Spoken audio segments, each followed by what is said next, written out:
There's this popular nursery rhyme in Nigeria that goes this way: parents, listen to your children. We are the leaders of tomorrow. Try to pay our school fees and give us sound education. But it seems like Nigerian student, the future is not too bright. the future not bright. It's not showing workings, because this set of videos have been trending. Yes, videos of Nigerian students writing their exams by 1 a.m. in the morning without proper electricity. And so many people have been asking that, truly are the Nigerian children the leaders of tomorrow? Let's listen to this Arise News coverage and then we come back. Parents have taken to social media to berate the West African Examination Council after hundreds of students across Nigeria were seen in several videos writing the West African Senior School Certificate Examinations, originally scheduled for midday, late at night. The viral videos show the students hunched over question papers, writing with flashlights. Some parents who came in search of their children were seen condemning the misconduct of the exam body. Let's take a look. What's the name of this paper? People are still writing. See them now with Waec calculator, writing by night. After they will say Tinubu is bad. This is wickedness. Writing by night. The paper, they are supposed to bring this paper by 2.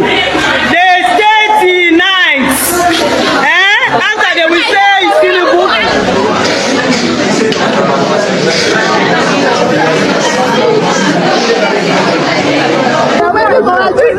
Come out since morning.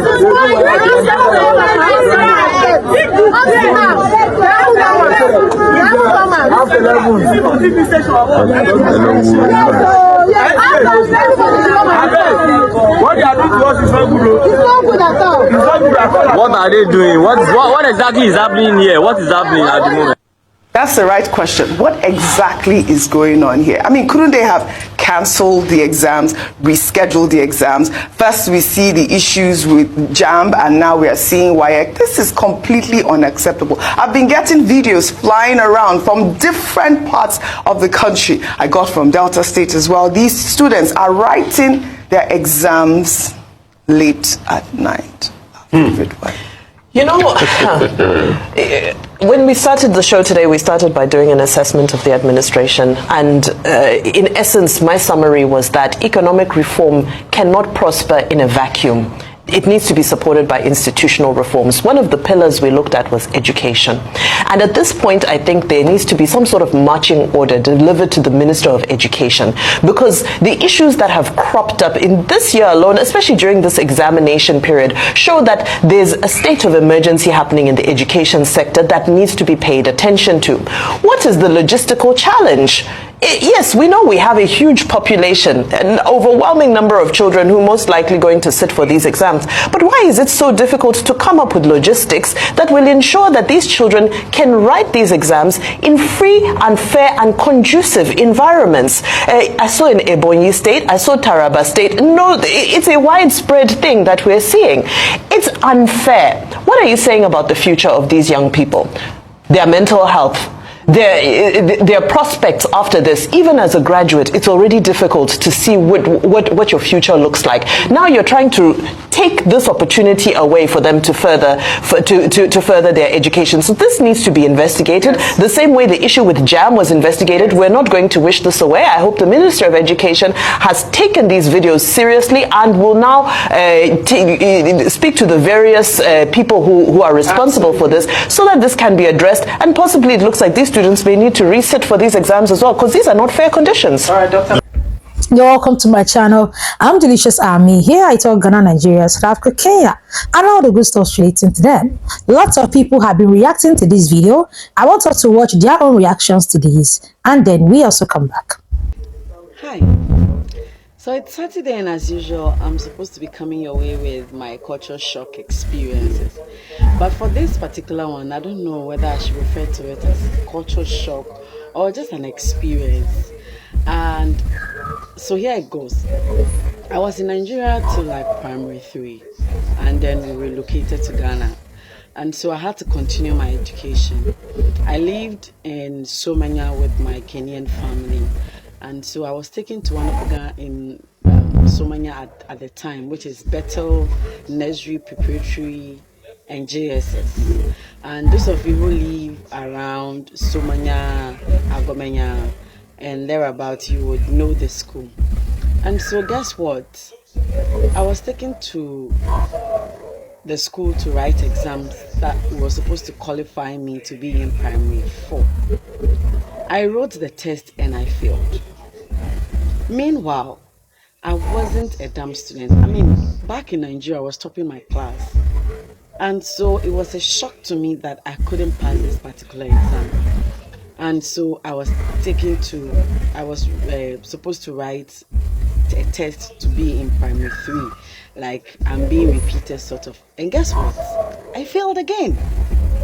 Wow. So I wrote another exam to be in primary 2. And this time around, I failed again. I was taken back to primary 1. Like, the step backwards was too huge for me. I couldn't take it. Like, from primary 3, I'm supposed to be in primary 4, then back to primary 1. This is how I started school again in primary 1, all over again. So, Ghanaians, what exactly do you people learn in class that a primary 4 students had to go back all the way to primary 1? Which of these two countries have a better quality education? So the leaders of tomorrow are writing exam in midnight. They are writing exam in the night, 10 p.m. without lights, without a good security guiding them. Meaning say the leaders of today no really send the leaders of tomorrow. And in my personal opinion, I respect Ghana's university educational system. If you want to say you're picking go university like this, send them come Ghana. When I'm talking about West Africa, send your children to school in Ghana's university. Because first of all, if they go to school for Nigeria, first fear of strike, which is a result of the government's inability to pay lecturers appropriately. Secondly, things just get as it be for universities, fear of cultism and stuff like that, or bad peer influence. But if you send your kids to Ghana to school in their universities, no fear of strike, good lecturers, good tuition, they go teach your pikin where you go know what you go that school go to, or let's say the pikin miss road. Secondly, for Ghana, all those American universities or foreign universities we want collaborate with Ghanaian universities, when they do actually collaborate, the children graduate with that foreign result. For instance, maybe Oxford University collaborates with Legon University, and your child graduates in Legon University, your child will have the Oxford University certificate, just like your child schooled in Oxford abroad. My disadvantage of schooling in Ghana is the prices. Things are very expensive here, and that also affects the cost of living and school fees. If you're a foreign student, the price is ridiculously expensive and they charge in dollars. So if you get money where you want to send your pikin go school for West Africa, send your pikin come Ghana. No cap, stay easy. Like I always say in my channel, that an uneducated population will create more menace. And so many people have been reacting to this. Even some Ghanaians have been saying that in Ghana, they are giving free education. In fact, the government recently announced that from primary school down to university, and they are even extending it to private schools, that they are even planning to make students in private schools also enjoy free education. Meanwhile, in Nigeria, something totally different. Something, in fact, this big eyesore is going on in the Nigerian educational system. Because I want to ask the reason why you will schedule an exam for 8 a.m., you refuse to show up until 1 a.m., as you're keeping people's children in school by 1 a.m. No proper electricity, no proper security, nothing. You just endangered people's children by leaving them in school by 1 a.m. With all the stories we have been hearing about insecurity in the country, people have the mind to leave people's children in school by 1 a.m. You all watch those videos, and I'm even putting the video on the screen here. No proper light, no proper nothing. Some students were even holding candles to write their exams. Tell me how that student will pass this exam. Tell me that the success rate will be high. No, the success rate cannot be high. That is why in West Africa, the top scorers when it comes to Waec is always from Ghana. Yes, this is the reason why. You all know what happened with JAM and the Nigerian students recently, where JAM recorded over 70% failure until it was discovered that the fault was from JAM. According to them, they said they had technical glitch. And why didn't you cancel the exams and tell the students to come rewrite it? Many people went into depression that period. Many students. And I even heard that one even, because of she failed her JAM. Something that was not even her fault. She read for the exams, she wrote the exams, but the government failed her. Now it is happening again in Waec. What is happening to the Nigerian educational system? What is happening? This is sad. I don't know what is happening to the Nigerian educational system, but to be sincere with you, the future leaders of this country, I don't know how bright it would be, but this one is sad. I don't know why the Nigerian government does not want to invest in education. I don't know why.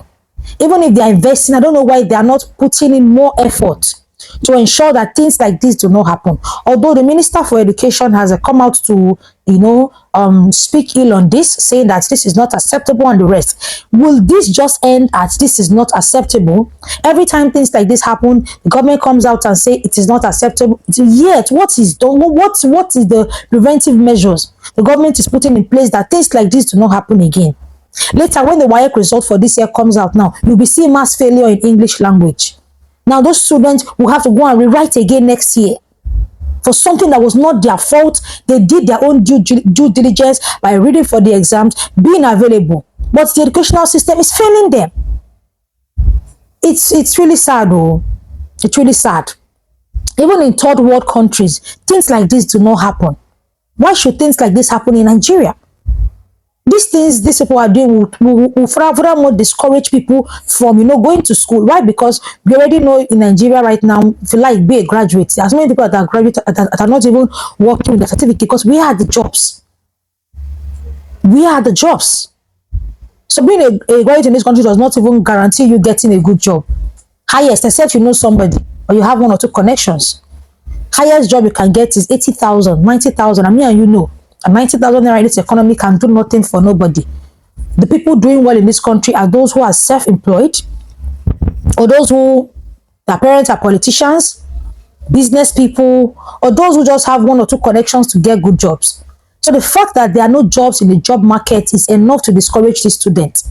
Plus this struggle, this hassle of passing exams. These students will still get admission into the university and go and face strike there. Haba, please, like I said earlier, in an uneducated population will create more menace, and we don't want this for this country because it just looks like at this point everything is failing. But feel free to drop your own opinions in the comment section. I'm Delicious Army here at Ghana, Nigeria, South Africa, Kenya, and all the good stuff relating to them. I'll see you in my next one, guys. Bye bye.